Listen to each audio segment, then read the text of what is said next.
Hello friends, welcome back to the show, and I'm so excited that you're here because I have an incredible guest for you on the show today. And also heads up, at the end I have a special invitation for you.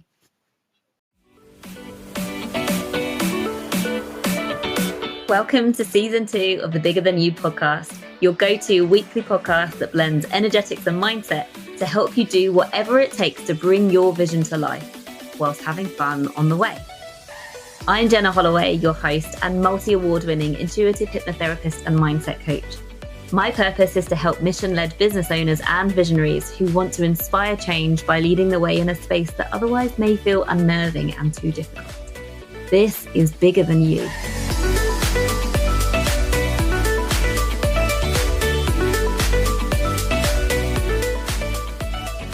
Thank you so much for joining me this week. I'm so excited to have an incredible guest on this podcast. And very quick story before we start.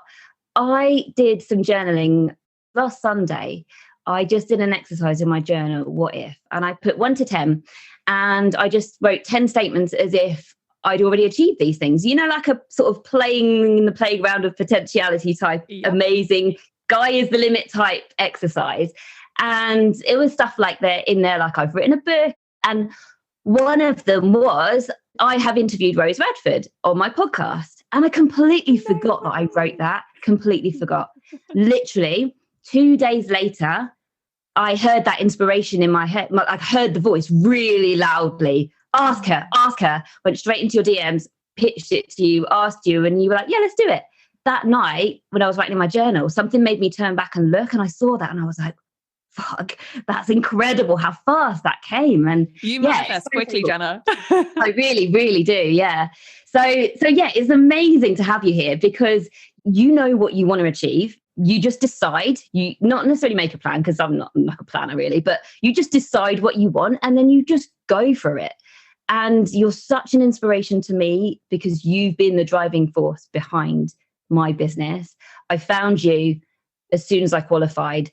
And I just felt the pull. Like I don't know hardly any coaches in the industry. Like I don't sit there consuming loads of stuff, never have done. I literally found you, watched your masterclass and signed up for your previous program. And then here I am with you. And yeah, it's just been the most incredible journey. But I never would be where I am without you. It's so exciting to have you on the podcast to have this conversation and basically share you with my audience because yeah, they don't necessarily know who you are. So I would love for you to introduce yourself, Rose, and maybe tell some of the listeners what you've achieved, what you do, what you stand for, whatever comes to mind. Absolutely. And thank you so much for having me. It's been amazing to be supporting you in the last, it's over a year, isn't it? Like it's been a good little while now. Yeah. And to see you grow and like just build even more confidence and certainty and momentum and the clients you've impacted as well. It's just amazing to see. So thank you for trusting me when you first jumped in and for trusting yourself as well. And I think we should totally talk about that today, the whole self-trust piece, because it's such a critical part to our success as entrepreneurs. But hello to anybody listening right now. My name is Rose Radford and I am dubbed the Evergreen Queen. I'm also the Millionaire Girl Next Door creator of brand, let's say. And I am British, as you can probably tell. I built a 7-figure business now since starting my business about 5 years ago. I built that business before I turned the age of 30, which is a really cool story to share as well. And I typically support incredible women entrepreneurs who have expertise and talent to share with others in monetizing that.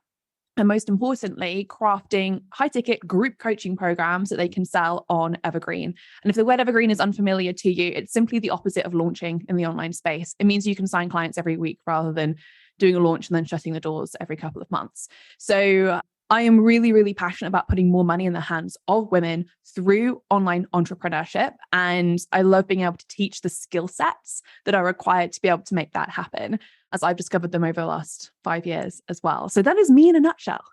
Hey, brilliant. And so what I would love for us to just basically jam on, have a conversation. And rather than me interviewing you, I thought it would be really fun for me to share some of the key things that I stand for, because I fly the flag for the inner work. And so I would love to put it to you, some key things that I stand for, and just have you bounce off that, share whatever comes to mind, whether it's a story or your take on it. And yeah, we'll just see where we go. We might go off on a massive tangent, but let's just see. So yeah, something that we mentioned already was self-trust. And I believe that self-trust is such a key factor in the success of your business or in your success as a business owner. And I've shown it all the way through, that self-trust to invest in you straight away. And I was very new to the coaching industry. I was not aware of like coaching, kind of how much it costs to hire a coach. I didn't even realize necessarily what a coach was. And so I found you and invested very soon. Like I just binge watched your content one day and knew, like I just trusted that I knew what was right. It's how I left teaching. It's how I found myself training to be a hypnotherapist, just trusting in myself to go with my heart. So yeah, that's what I fly the flag for. Would you agree? What would you like to share in terms of self-trust? Absolutely. And also self-trust is one of the things that allowed me to leave my job at McKinsey 5 or so years ago with just 3 months of living costs saved, a mortgage to pay, and no idea of how I was going to make money next. Just absolutely no freaking clue. And I knew I had about 90 days to figure it out. And most people would never have done that, especially at the age of 25 or whatever. And it came from deep self-trust. I think there's also a difference here between trust in yourself and trust in, let's say, the universe or bigger picture. Yeah. And I think for some reason I had both. I mean, I pulled it out the bag in the end in the most beautiful, insane way. I managed to land a contract over in Barcelona for 9 weeks and flew to Barcelona every Monday, flew back every Thursday to go and work on client site as a consultant. A bunch of hilarious men that we were like in this client situation that was just so ridiculous, working with the C-suite of an airline. And we had so much fun, so much laughter, and I got paid a chunk of money for those 9 weeks, and that kept me going inside my business. And again, just self-trust all the way through. That allowed me to keep saying yes to the things that felt good without fear. And I mean, there was to a certain degree fear, but it's whether the self-trust is stronger than the fear, stronger than the self-doubt. Yeah. And I've often reflected on, where does that self-trust come from? Where does it get eroded for some people and built up for others? And I think in summary, it's really just down to your experiences in life and what you've made those experiences mean about you. Yeah. I distinctly remember my mum saying to me when I was a teenager, Rose, you make really good decisions. And it was just that one sentence from my mother at that point that made me think, oh, I can trust my decisions. Therefore, I have self-trust. Obviously not consciously, it was more subconsciously. But I'm curious to know what you see as something that builds self-trust within yourself or other people that you've worked with. 100%. It's always the things that have been said to us as we grow up. That's down to like how the brain works. We just absorb our experience as a child and we form beliefs. And so as you were saying that, I remember something that my mum always said to me, because I went to a pretty rough school growing up, and it was in a lovely area, and it was just a bit of a rough school. And we had people messing up in lessons all the time, like basically just stopping the learning constantly. Fuck knows how I ever ended up being a teacher, but that's by the by. Kind of experience. But, yeah, like why having experienced that? Why did I end up as a teacher? But whatever. My mum always said to me, you will achieve regardless of what's going around you, because it's down to you that will make you achieve. So it doesn't matter, if people are messing around in your lessons, you will still achieve if you want to achieve. And so that one thing stuck with me. And yeah, it is literally about something you said before that as well. It's about what we make those experiences mean, because we can have a situation that is so innocuous. Parents, they don't even realize that their kids are forming beliefs in these situations because it's going on inside your head. So you're never aware. But the tiniest thing can shape you as a person, because in that moment, as a 4-year-old or 5-year-old, even 2-year-old, it doesn't, at any point in childhood, we can form a belief based on an experience. And then boom, it affects you all the way into adulthood. And then when you start your business, and you would never know it because it's in the subconscious mind. Yeah. So much of our inner child is running our business. I found so much without us even consciously being aware of it. Yeah. And I'll give you another example of something that's happened really recently to me, where it was so clear to me I had a decision to make over whether I was going to make that experience mean something negative or positive for myself. Thankfully, I'm aware of myself enough now to make those conscious decisions. But obviously, when you're little, you can't do that. And it was literally just a couple of weeks ago, I'd made a financial decision that hadn't paid off and I'd lost $11,000 in the process. And yes, that's a very large amount of money. For me at the time, I was like, okay, it doesn't matter at the end of the day. And in that moment, I could have made that situation mean that I am crap at making financial decisions, or I can't trust myself to make good decisions with money, which is something that so many entrepreneurs have learnt, or people in general have learnt, and then it stops them making big, bold decisions in their business. And instead of going down that route, and I could see that was totally available to me, I was like, well, what else could I make this mean? Because there are hundreds of other beliefs I could form through this experience. So what else should we choose for this one, Rose? And I ended up deciding that I had learnt from a business decision or a financial decision, and I'm really grateful for that learning, and I will make better decisions next time. And that's cool. And there was like no emotional attachment to it. There was no problem around it. It was just a different decision over the belief. And that's the power of doing the inner work for yourself, because you're able to be aware of where you're going down the wrong track, let's say, that's actually not going to support you from a belief system perspective. And it allows you to go back to those inner child situations and rewrite the story, because now you're an adult, you've got an adult brain, you can have that power over the decisions that you made when you were younger too, which I am led to believe is possible with hypnotherapy, which you might know something about, Jenna. Yeah, 100%. That led me right on to the next point, actually, which was the stories that you tell yourself matter so much, because it is down to perception, isn't it?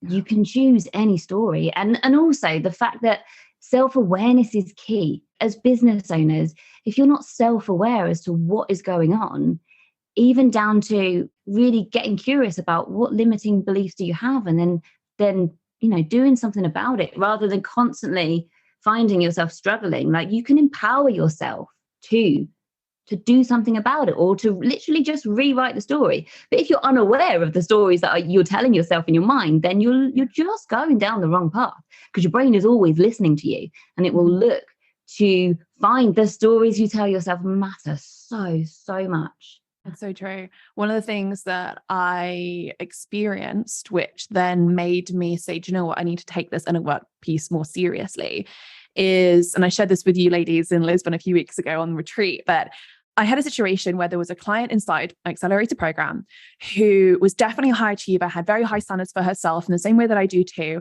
And I felt as though I just wasn't being good enough for her as her coach. And I was telling myself this story, and I was being really hard on myself. And I just felt really insecure when I was coaching her. And when she was on the group calls, I could feel my body begin to respond differently. And it wasn't pleasant, and it was really frustrating. So I got very sensitive around coaching her. And then literally like a few weeks later, me being aware of this, a few weeks later, she referred her friend into the program. And at that point, I was like, whoa, okay. So clearly my inner world is very different to what's happening on the outside world. She would never have referred her friend if she thought that I was a crap coach. Like I've been telling myself I have been with her. Yeah. And it just blew my mind. And it made me realize there was massive dissonance between what I was telling myself about myself and what was actually happening in reality. And that dissonance made me realize I had to go and do that deeper work, because otherwise I was going to lead my business and try and grow my business from a place of insecurity. Like, I'm not good enough. All of those not fun emotions and feelings and beliefs were going to basically block me from creating the success I wanted. And maybe I would have created 7 figures before the age of 30 if I hadn't have done the work. But even if I had, it would have been way, way harder. I basically would have been carrying like my sack of shit on the back of me up the hill to 7 figures. Yeah. And it would have been hard. And it has not been that hard to hit the goals that I've ended up hitting. And yeah, that was the point in which I was like, right, I need to go work with a coach on this. I need to go deeper. I want to shift this out of my way, because I don't want to have to carry that sack of shit up the hill. Yeah, 100%. And I love the fact that you've just said that, yes, the success is still possible, but do you want to take the easy way that feels joyful and fun and allows you to just enjoy the journey and create incredible experiences and having so much fun, and not working your absolute fingers to the bone, because you're not making subconsciously, a lot of us have this thing that success needs to be hard work, whether that's through conditioning from society or, stuff that our parents have said growing up, or teachers. We are always absorbing stuff as a child and making forming beliefs. And most of the time, it's not a problem. If we don't decide to go into, setting up our own business, it's not a problem. You work for somebody else, great. Like you do your 9 to 5, you come home, you try and work hard for your employer, whatever, but it's not really your baby. But then you start your own business, and these minor things that probably never were much of an issue before, you're under the magnifying glass and you suddenly feel so vulnerable, don't you? Yeah. And actually it can stop you enjoying your success because you're constantly like, right, what next? What next? Because you don't feel safe.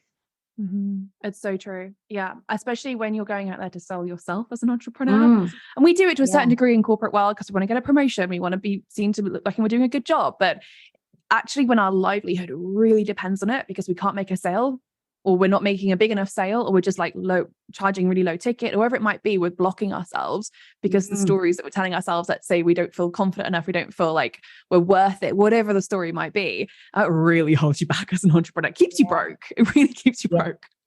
Yeah.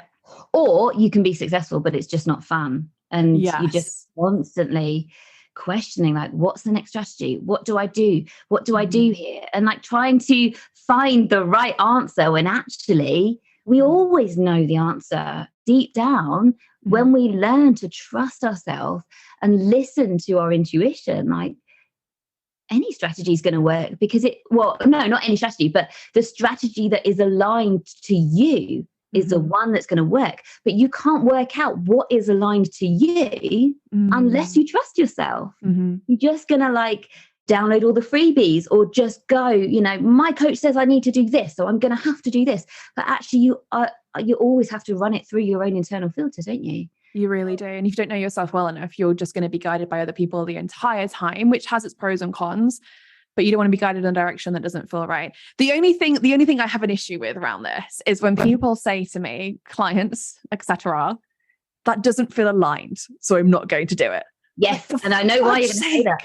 Just try it once. Yeah. Try it on for size. Yeah, because it's such a muddy water between fear and the ability to feel uncomfortable, isn't it? Because you can only grow if you're willing to get fucking uncomfortable. Like, do it. Feel the fear and do it anyway. Yes, do the inner work to support you so you're not triggering your fight or flight response all day long, every day. Yeah. But even once you've done that inner work, the inspired action are the big, bold moves. Like, you're here now because I did something scary. And I know literally my opening line to you in the DMs, Rose, was like, oh, this feels nervous and I don't know why, but I'm doing it anyway. And like, I'm okay with that. Like, I'm used to feeling nervous because I know that my like those intuitive downloads that I get, I know that they're the ones that are going to propel me forward. So I trust them. And even when it feels nerve-wracking, I do it and I do it. I do it. Exactly. And that, I believe, also builds your self-trust, because if you have an idea or a piece of intuitive like hit or something and you don't act on it, then your brain's going to think, okay, fine. I can't rely on her to act on the things that I'm going to tell her to do. And it just begins to erode the self-trust piece. And that's not helpful for anybody. So when you keep promises to yourself, when you have a promise to yourself, but you don't keep it, you erode it really quickly. And it's just a very simple way to begin to build more self-trust is to keep your own promises. Yeah. And when you get that nudge, do it ASAP, because as soon as your brain recognizes that it's hesitation, it's going to magnify that risk because it only cares about keeping you safe, doesn't care about your success. So your brain actually like doesn't really want you to be a successful business owner. It just wants you to play small and be safe so the lions don't eat you. Yeah, be safe. Exactly. Do you know what's really crazy? So one of the things that I did at the beginning of my business that literally terrified me, but I knew I had to do it to build momentum, to get visible, to grow the business I wanted, it was to do live streams. And I know how triggering live streams can be because it brings up all of our fear of visibility, fear of judgment, fear of fucking up, like all of the things. And I went live sitting on the floor of my bedroom at the time, propping the laptop up on this poofy thing, and you could see like a random shit in the background. And I went live and I shared my mission and what I wanted to do with my business. And I was so naive, so green, but I just did it because I thought, well, what else am I going to do? I just need to start getting out there. And it literally took me like a half an hour to hit the live button. It was an absolute joke. This would have been years ago now. And then I had one of Scott, who's my husband, one of his friends, message Scott a day later or so and said, has your girlfriend turned into a Mormon? She's talking about having a mission in life. Oh, wow. Oh my God. So basically, the first time I went live, I was like judged massively, and it even impacted my relationship. And it was like the worst thing happened in the first live stream. And in that point, I was like, okay, I can deal with it. I'm still alive. The lions haven't eaten me. It's going to be fine. And Scott was like, why don't you just like unfriend him on Facebook so he doesn't see it? And I turned around to Scott and I said, no, I'm going to take him with me. He's going to see. Yes, I love that so much. I love that. So yeah, even though it's scary, you've got to do it when you know that it's in alignment where you want to go, even though it feels really scary. Yeah, 100%. Next thing that I want to bring up is being in alignment, and specifically living your life and your business by your core values. To me is extremely important, because so many entrepreneurs that I see, they have their big goals and they're like, right, okay, I will relax when I get there, or, you know, I will invest in the dream home when I get there, or whatever it is. And the thing is, when they get there, they're like, oh, fuck, I still feel the same. When you're a child and you're like, oh, I'm so looking forward to my 12th birthday. And then you turn 12 and you're like, oh, it's just the same.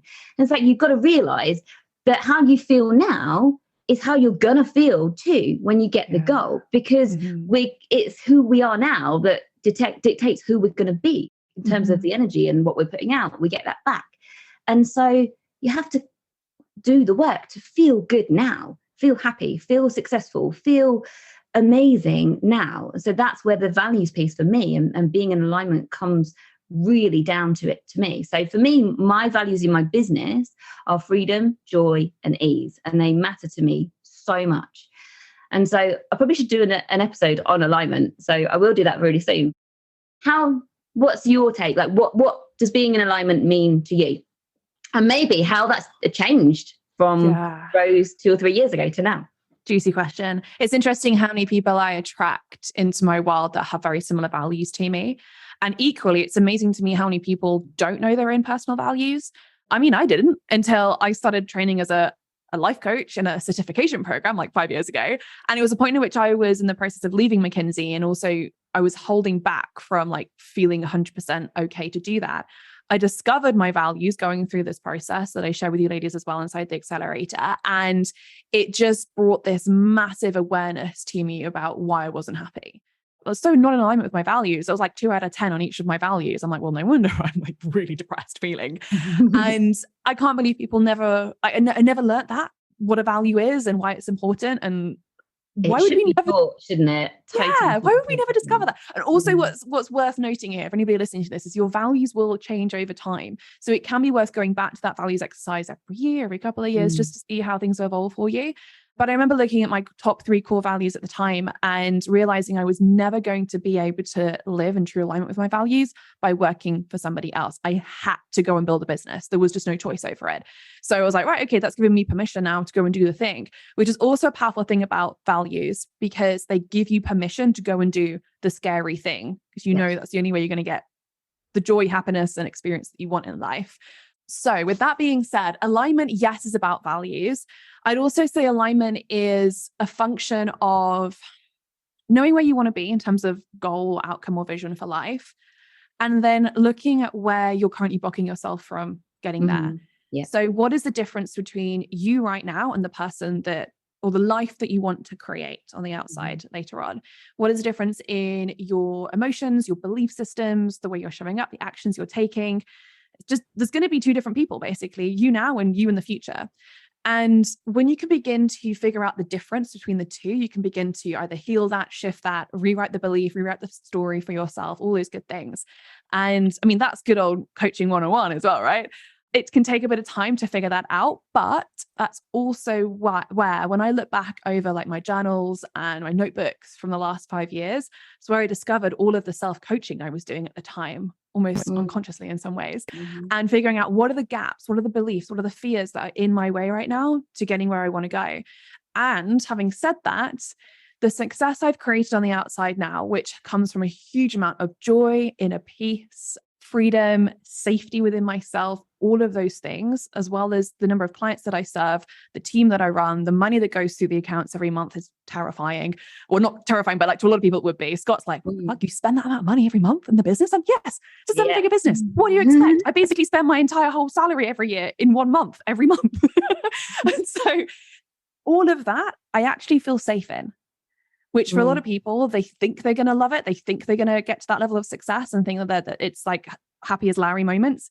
Actually, they don't. They feel insecure, unsafe, as if it's going to fall apart tomorrow, scared of what's going to come around the corner next week that they're not expecting, scared of the legal shit, scared of what's the client going to say, all of those things. It's so triggering for them because they haven't done the inner work. And that goes back to the whole carrying a bag of shit up the hill to 7 figures thing. I let go of the shit as we went. Not to say that it's all easy breezy all of the time. Still hard things happen. I'm able to cope with it a lot better. With that being said, the thing I wanted to say after all of this ramble is ultimately, I know that if it was all to fall away tomorrow in my business and my life, it would come back really quickly. Whether it's the money, the relationship, the love, the clients, all of the things. And the reason I know that to be true and I feel safe in that is because what I have on the outside is a direct reflection of what I have on the inside now. Yes, 100%. That's the point I wanted to land. Yeah. And in terms of reflecting back, that's completely in line with what I teach, because how we feel about ourselves on the inside is how we experience life, because our subconscious brain is constantly scanning our surroundings and putting it through this filter of our beliefs, our experiences previously, and everything. And it decides what we're going to consciously notice. So that's how we literally create our reality, because it's down to our subconscious mind looking for a reflection of how we feel about ourselves on the inside. So exactly that, when you feel safe in your business and safe in yourself as a person, you're gonna create safety on the outside, regardless of what happens around you. So I love that you shared that. It's so true. And if you're being triggered by your business all of the time right now, maybe you're listening to this, you're getting like things are throwing you off, fight or flight response is part of your reality every week right now, maybe, or you're really conscious of not being good enough for your clients, whatever it is that you're experiencing right now, know that it doesn't have to be that way. And doing that inner work that I know you do with your clients, Jenna, is part of that process of relieving, like really creating release from that. It doesn't have to feel as heavy and as hard. Yeah. And I think something you shared with us on the retreat was that since you decided to do the inner work is when things really started to take off, right? Yeah. In terms of success. Yeah, absolutely. I had all the strategy. I'm a strategist at heart. Come from a literally strategy consulting background at the world's top consulting firm. So freaking, is it left brain or right brain? I don't even remember, but like, let's say like the masculine side of things, it's a joke. And I had all the strategy in the world in my business, but I wasn't quite creating the results that I wanted to and could. And it was when I did that deeper work, the inner work, the energy work, that actually allowed the results to come in, because I was blocking it on so many levels. Yeah. Are you willing to get a bit vulnerable and share maybe some of the things that you had to work through in order to create that safety? And what did the inner work look like for you? It's been a journey. There's layers to it. This is the thing. It was probably like hundreds of stories here along the way. Let me think of one that would be really serving to the people listening. So you often hear the phrase or the affirmation, I'm enough, because often on some level, we don't feel good enough. Now, that's not to say that everybody has the limiting belief, I'm not good enough. I didn't have that. But what I did have is, even when I try really hard, nothing I do is quite good enough. So it's a more, let's say, advanced or more detailed or specific version of that belief. And we will all have something like that on some level. And so I never resonated with like, I'm not good enough, because I thought I was good enough. I had all of these accolades, the grade A's, the whatever it needed to be at school to feel like, oh, I'm good enough. I've got all of this proof that I'm amazing. Of course, I was doing it from a place of feeling like I wasn't good enough, but I wasn't consciously aware of that. Yeah. And where this belief came from was when I was about 5 or 6 years old. And I basically went home to my dad and said, I've got 92% in this test I did at school today. We were all measured on some level at school. I know you know this very, very well. We get measured in terms of our value as humans with tests at school. And it's often the first time we get measured in some way. And so to get this amazing score and then take it to my dad and want him to celebrate me as well, and him turn around and say, well, what happened to the other 8%? Was crushing, so crushing. And that's when I learned this belief that nothing I do is ever quite good enough. ergo, I'm not good enough. I can't remember where I was going with this story now. Well, that was one of the stories I had to shift. Okay, so now I've got a new story where everything I do is good enough because I decide that it is. Nobody else has to tell me that. I decide.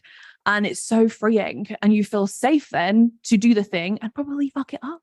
But that's all right. You did your best and that's what counts and that's good enough. I love that so much. And because you set that intention for yourself, you can fuck up and still be wildly successful. And again, it's so aligned with the flag that I fly of just be yourself. You know, you're imperfectly perfect. And anybody that is going to judge you for who you are, then that is literally nothing about you. They're judging you because they have an issue and they have some stuff to work through themselves. So therefore you can go about your life and your business and you can do exactly what you feel is right for you. And along the way, be exactly who you are. And that will be brilliant. Because of course, you're going to be truly in alignment when you feel safe to be exactly who you are. Because if you're going on Instagram or dealing with something personally and then going on Instagram and pretending that everything is fine, then you're not being truly authentic. What I'd love actually to share, Rose, is because I've been in your world a little bit more than a year now, and you've coached me on calls every week and then spent time with me in the retreat, is how I show up on social media. Is it exactly the same as me? Yes, it 100% is. And this is something we were chatting about right before we hit play, right? Because this is not true for other people in our industry, whether that is people I'm coming across or you're probably coming across as well. And you hear them share one thing that might be honest and vulnerable about what's happening. And then they will show up differently on social media. And there'll be a massive difference between the two. And you see it because you know what's actually happening behind the scenes for them. But it just goes to show that not everything that's being shared on social media is true. And we've got to look at it from a fairly critical eye. Look out for the people that you feel are thoroughly transparent, that are really within integrity of what they're sharing. And if your body is feeling a bit off, if you're looking at potentially investing in a coach or a mentor or somebody else, trust your body. Because I think we feel it on some level. We can't explain why, but we feel it. It's also why when you have cultivated safety for yourself in your own body and you're on a sales call with somebody and they're about to invest 5K, 10K, 20K with you, if you don't feel safe, they're not going to feel safe. They're feeling off your energy. Yes. So we've got to do that inner work to bring that safety if we want to be able to charge high ticket too. Yeah. Which is a whole other topic in itself. But yeah, what I do love so much about what I see with you and for you is obviously we're having those conversations pretty much every week. You're sharing with me the shit that's happening, the hard stuff, the vulnerability moment. And then we move through it. You're so honest about it, which I love. And then you'll either share it on social media that day, or you'll take a couple of days to like really percolate it through, and then you'll share it.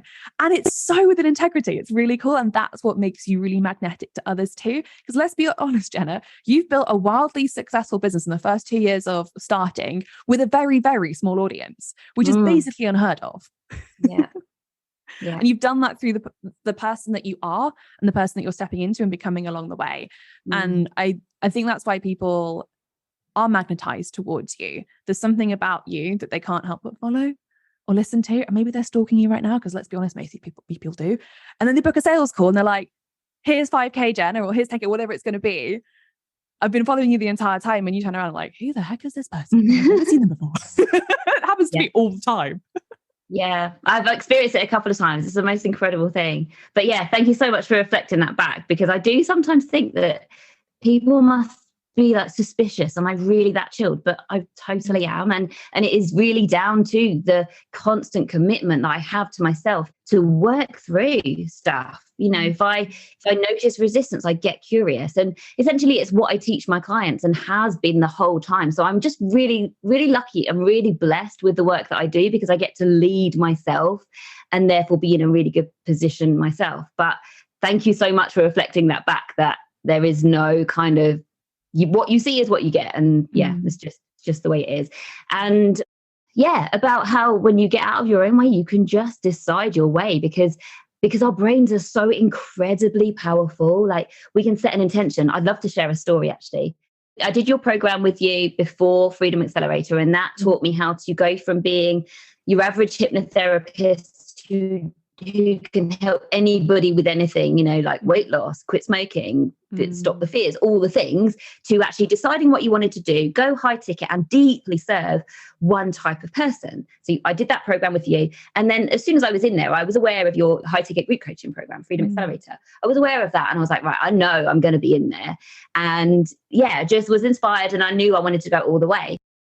I shared it with Tom what the investment was. And when you're outside of the coaching space, you have no idea like how much it is to invest in a coach, because obviously it's so incredibly powerful what you get out of it. But if you're not in that space, like Tom was in teaching at the time, he had no idea. So we had this conversation, his jaw hit the ground and he had to process it. And we had to kind of like come to an agreement that we were going to like you help me, give me permission together to decide to put that much amount down to go in the Freedom Accelerator.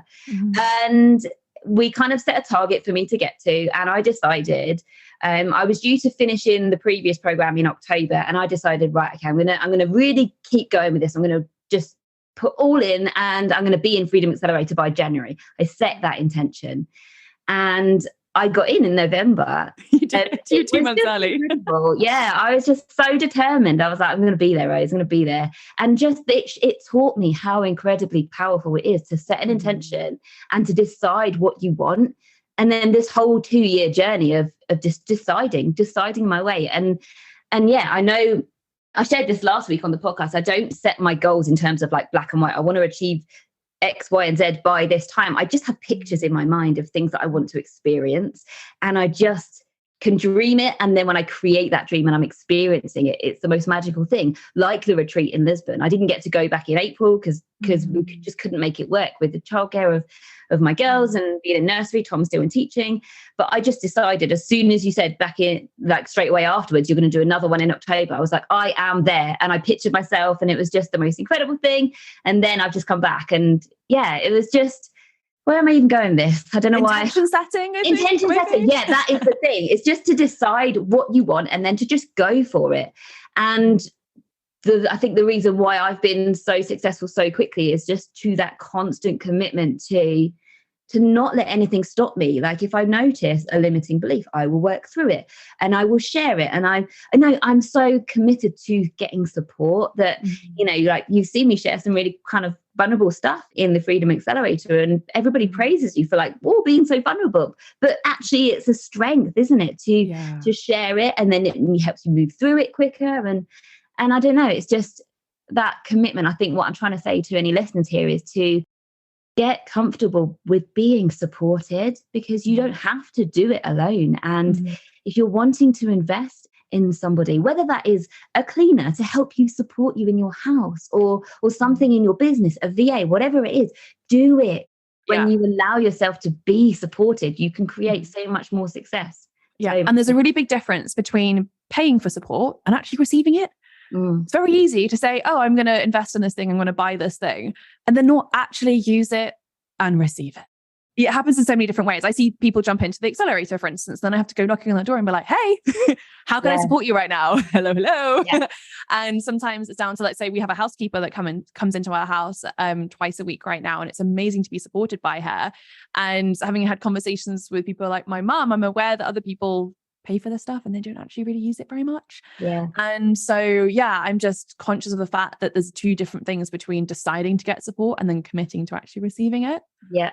Yeah. And I know so many times I've turned up on a coaching call with you just because it's there. I've paid for that support, so I'm going to turn up. And if I feel like I don't have anything to ask that week, to still turn up. A very odd occasion I've decided not to, but a lot of the time I'll turn up and be like, I don't know what I'm going to talk about today, but I know that something's going to land and I know that I'm here for a reason. And always something comes through and I get value from it. So you're right. It is one thing to invest in support, but another one to actually allow yourself to deeply, fully receive it. Yeah, 100%. It's funny, actually, there's a podcast episode that dropped today on my Grow to CEO show about how to 10x the return on your investment into business coaching and coaching in general. So if you're listening to this right now and you're aware that you've decided to invest in stuff and you have actually used it, go and listen to that episode, because it's going to give you an idea of all the ways in which we can activate value. It's not just, I'm going to invest 10 grand and get 100 grand back. Like, let's not limit it to that. value creation. Like it's so much more than that. So go check that out if you're listening to this and you need help with that bit too. Yeah, brilliant. I was going to ask where can people find you, but Grow to CEO podcast, Rose, is yes, that's a good place to start. Yeah. And if you're on Instagram, feel free to come and find me at I am Rose Radford. And where else am I? Yeah, that's probably about it. roseradford.com too. There we go. All the places. Brilliant. What would you like to say to my listeners? One piece of parting advice from where you are and what you have achieved in the past 2 years, would you say? Is it's properly skyrocketed? Yeah, it's gone stratospheric in the last, I'd say, 18 months. So yeah, pretty stratospheric. We haven't even got into all of that on this episode as well, but it's a wild, wild story what's happened in the last 18 months. So yeah, from that place, what would you like to share? If I was listening to this 5 years ago and I'm thinking about what did I need to hear at that time, it was things like, Rose, your vision and goal that you have for your business and your life is 100% available to you. Don't doubt it. You want it because it's meant for you. Even though you're full of self-doubts and imposter syndrome and not feeling good enough right now, figure out a way to heal that, because that's what will shift you faster. And I wish I'd known that before, because it would have been a lot easier for me to have created success a lot faster if I'd gone and done the inner work and not just bought all the strategy or something. And yeah, know that you will 100% get there in the end, as long as you never, ever, ever, ever, ever, ever give up. And I think that's the thing, like failure is only when you give up in the end. Yeah. And so just continue being relentless. And what you described earlier, actually, Jenna, was in my eyes, relentlessness, because you said you set the goal, you set the intention, and you figure out what's in the way, what's limiting belief, how do you make it happen? And you're relentless with it every step of the way. And that's what creates really powerful momentum. Yeah, it's a really powerful trait to have. So I think that's what I'd say to myself. And hopefully that has landed for the people listening as well in some way. Brilliant. And just, I'd like to bounce off one final thing before we end. And that's, you said you desire this for a reason. And that is so true, because anything that you at home listening to this, whether you're out walking your dog or whatever you're doing, any desire that you have in your mind, it's there for a reason, and you wouldn't desire it if it wasn't possible for you. So you can go out and you can create it if you get committed, and if you decide and you just go for it, and you give back any stories that you think, oh, I'm not good enough or whatever. Just decide and then go for it, and don't let anything or anyone hold you back. One final thing, actually, I can still picture it so clearly, the look on my mum and dad's face when I told them I was leaving teaching and retraining as a hypnotherapist, and that meant starting my own business. If I'd have taken that look and made it mean something, and also not just them, but everybody else said to me, oh, you can always go back to teaching if, they didn't say if, but that's what they implied, right? You can always go back to teaching whenever you want to. And in my mind, I was like, fuck no, I am not going back.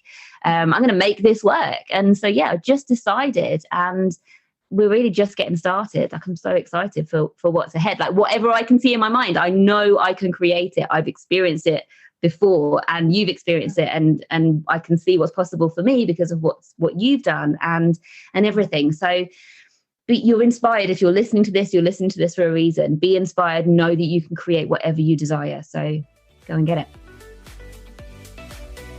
My mission with this podcast and why I started it was to serve. And so I really hope that everything I've shared with you today and in previous episodes is serving you and helping you. However, if you're listening and you would like to work with me, then obviously I work too. I do solution-focused hypnotherapy and much more. And my program is a program that I'm really proud of. So if you're interested in this and would like some more information about how it works and whether it would be right for you, then do get in touch with me via the information in the show notes. Thanks again for listening. And if you enjoyed this episode, I would love for you to share it with a friend or stick it up on stories on Instagram and tag me at Believe and Achieve with Jenna. See you next week.